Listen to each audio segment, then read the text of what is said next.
binibigyan namin sina Wikla ng 1 point, specifically to Will, because minsan he's not taking initiative sa weekly tasks and chores.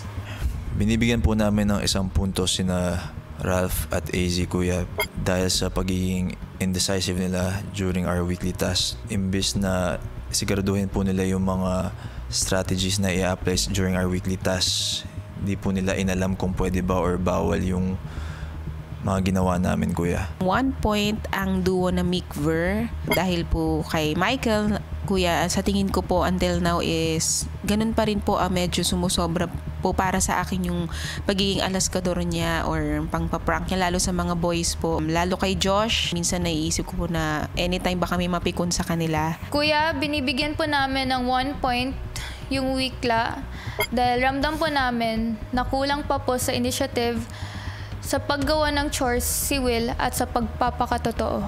1 point ang Raz. Hindi po nagtutugma ang actions ni AZ sa kanyang words. Hindi po pure ang kanyang intentions dito po sa loob ng bahay niyo, kuya.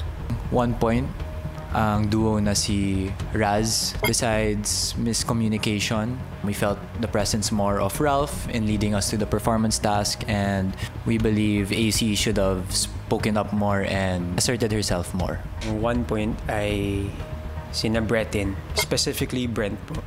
Kasi po feeling po namin na hindi pa po siya na masyado nagko-connect po sa lahat ng housemates dito.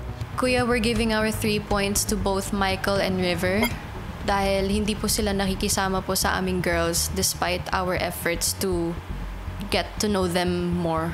And it's almost been a month po.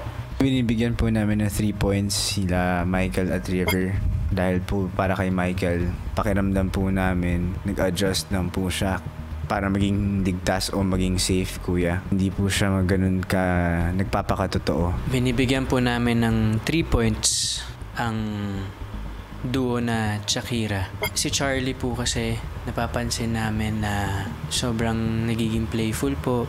Nakakalimutan po niya yung limitations. Medyo nafe-feel po namin na nagmamadali nga pong tumanda. 3 points ang Bretin. Wala pong kaming problema kay Dustin, pero kay Brent po, hindi na po siya nakikisama sa mga boys, and imbis na mag-develop pa yung relationship namin with him and vice versa, mas nahinto po yung progress and mas pinili niyang magstay with his small group na hindi po kami kasama.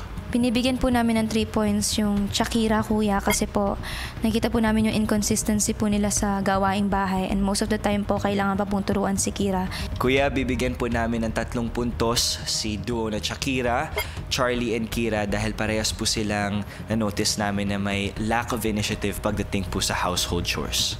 Kuya, binibigyan po namin ng 3 points po si Ralph and AZ po kasi this weekly task po, kuya, hindi po effective yung leadership masyado po nila kasi si AZ po natatakot din po siya na mag-lead. Malaki po yung apekto po talaga sa aming weekly task na na-fail po kami.